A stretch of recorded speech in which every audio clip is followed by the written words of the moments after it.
আবারও শিক্ষার্থীরা জড়ো হচ্ছেন সংসদের মূল ফটকের সামনে।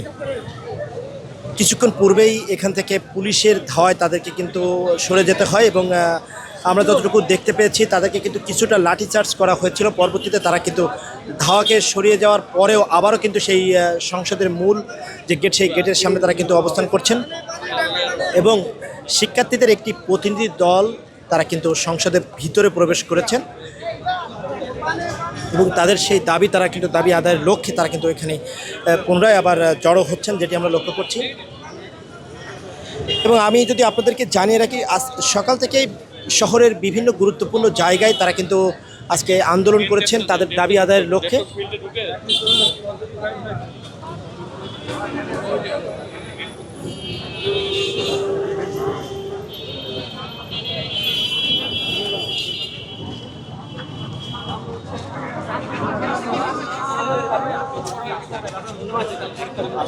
আপনি যদি বলি, আমি ফিজিক্সের আগে মাত্র একদিন বন্ধ দেওয়া হয়েছে। ফিজিক্সের মতো একটা সাবজেক্ট যেখানে প্রায় আমাদের সেকেন্ড পেপারে 11টা চ্যাপ্টার আছে, আপনি 11টা চ্যাপ্টার একদিনে কিভাবে কমপ্লিট করবেন আমাকে বলেন। ফিজিক্স ফার্স্ট পেপার আগেও কিন্তু সেম একদিনই বন্ধ ছিল। ভাবছিলাম হয়তো কোশ্চানটা ইজি করবে, একদিন বন্ধ দিছে, কিন্তু কোশ্চান দেখলাম যে সব হচ্ছে আমাদের অ্যাডমিশন স্ট্যান্ডার্ড কোশ্চান, আর কোশ্চান হচ্ছে 2টা ভুল, যার কারণে তো মাথা আউট পুরো আমাদের এক্সাম হলের মধ্যে।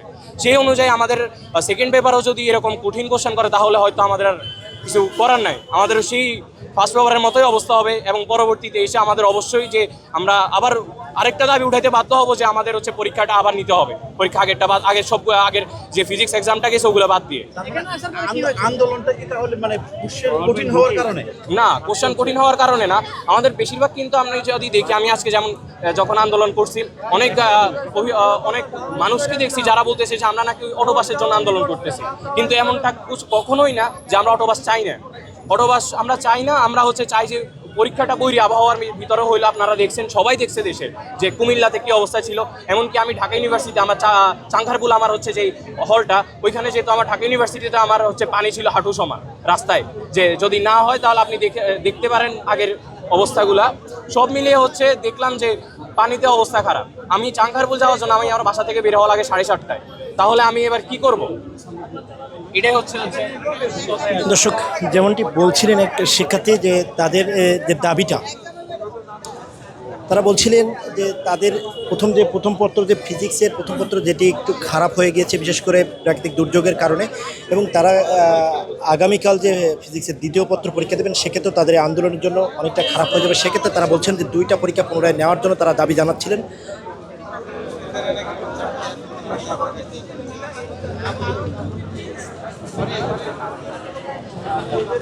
সঠিক প্যাড আর সঠিক তথ্য দিয়ে এসব সামলে নিব এক হয়ে। Monalisa sanitary napkin.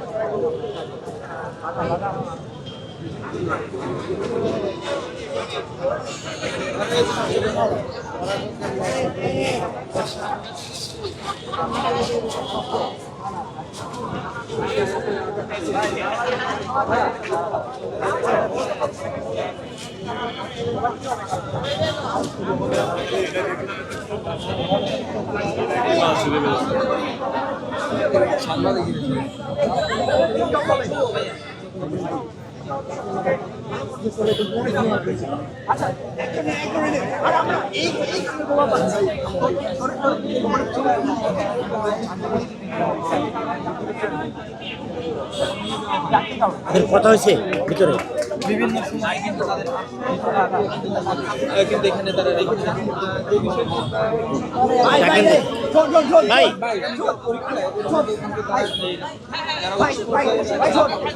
বলছে একটু বলবেন? আমাদেরকে হচ্ছে পুলিশ হচ্ছে বলা হয়েছে যে আমরা যখন আসছিলাম আন্দোলন নিয়ে গণপনের উদ্দেশ্যে, তখন হচ্ছে পুলিশ আমাদেরকে বলেছে তোমাদের ভিতর থেকে প্রতিনিধি খুঁজে বের করো। তো আমরা হচ্ছে সব কলেজ থেকে একজন করে প্রায় 14 জন 15 জন প্রতিনিধি খুঁজে বের করা হয়েছে। প্রতিদিন প্রতিনিধি খুঁজে বের করার পরে হচ্ছে আমরা যখন ভিতরে আসি প্রায় 2 ঘন্টা হয়ে গেছে, পুলিশ এখন আমাদেরকে কোনো আপডেট দিচ্ছে না। তারা নাকি বলতেছে তাদের সংসদে অধিবেশন হবে তারপরে। ভাই, সংসদের অধিবেশন হচ্ছে গণতন্ত্রের দেশে, সংসদের অধিবেশন কাদের জন্য হচ্ছে?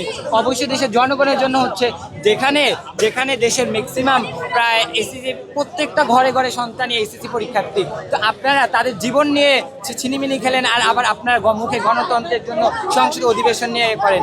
ভাই, এখনো তারা আমাদেরকে আর কোনো আপডেট দিচ্ছে না। আমরা বলছিলাম বা অর্থ তারা হচ্ছে বলছে যে তাদের সংসদের অধিবেশনের পরে 9টার পরে আর কি তারা আমাদের সাথে কথা বলতে রাজি আছে। আগামীকালকে আপনাদের পরীক্ষা আছে, এই বিষয়ে আপনাদের হ্যাঁ, আগামীকালকে যদি হচ্ছে পরীক্ষা উনি স্থগিত না করে হচ্ছে চালু রাখে, আমরা আস্তে আস্তে পরীক্ষা দিব। যদি কোনো কারণে আমাদের পরীক্ষা খারাপ হয়ে যায়, হয়তো আমাদেরকে এক্সাম হল থেকে কাটতে কাটতে বের হতে হবে, তো আমরা কাটতে কাটতে বের ঠিকই হব। বের হয়ে আমরা আগামীকালকে আরো কঠোর শক্ত অবস্থান নিব। তখন কিভাবে দেখব প্রধানমন্ত্রী তারেক রহমান সাহেব কিভাবে তার এই অবৈধ তার এই অযোগ্য শিক্ষামন্ত্রীকে কিভাবে ক্ষমতায় বসায় রাখে, এটা আমরা দেখব। হ্যাঁ, আমাদের এই 3টাই দাবি। আমাদের প্রথম 1 নম্বর দাবি হচ্ছে আগামীকালকে পরীক্ষাকে স্থগিত করতে হবে। আমাদের সেকেন্ড দাবি হচ্ছে বৈরিক আবহাওয়ার কারণে যেই 20,000 শিক্ষার্থী পরীক্ষা দিতে পারে নাই, ওই 20,000 শিক্ষার্থীর পরীক্ষা আবার নিতে, এবং গতকালকে ফিজিক্স পরীক্ষার কোশ্চেনটা যেই একদম কি বলে, এটা একদম সম্পূর্ণ অযৌক্তিক একটা কোশ্চেন। এই অযৌক্তিক কোশ্চেন যারা ফেল করবে ওই শিক্ষার্থীদেরকে এই বছরের ভিতরে তাদের আবারও পরীক্ষা নিতে হবে। এটা হচ্ছে 2 নম্বর দাবি। আমাদের 3য় নাম্বার সর্বশেষ দাবি হচ্ছে এই অযোগ্য শিক্ষামন্ত্রীকে পদত্যাগ করতে হবে। এইটাই হচ্ছে আমাদের শেষ দাবি। সর্বশেষ এখনো আমাদেরকে কোনো বলে না, তারা বলছে কথা বলবে। দর্শক, যেমনটি জানাচ্ছিলেন এক শিক্ষার্থী, তাদেরকে ভিতরে প্রতিনিধি দল নেওয়ার জন্য 14 জনকে তারা সিলেক্ট করে ভিতরে প্রবেশ করেছেন, কিন্তু তাদেরকে এখনও সেই সংসদের ভিতরে নেওয়া হয়নি এবং সেটা জানাচ্ছিলেন। এবং তাদেরকে বলা হয়েছে যে অধিবেশন শেষে তথা রাত 9টার পরে তাদেরকে সেখানে নেওয়া হবে, এমনটা কিন্তু জানাচ্ছেন।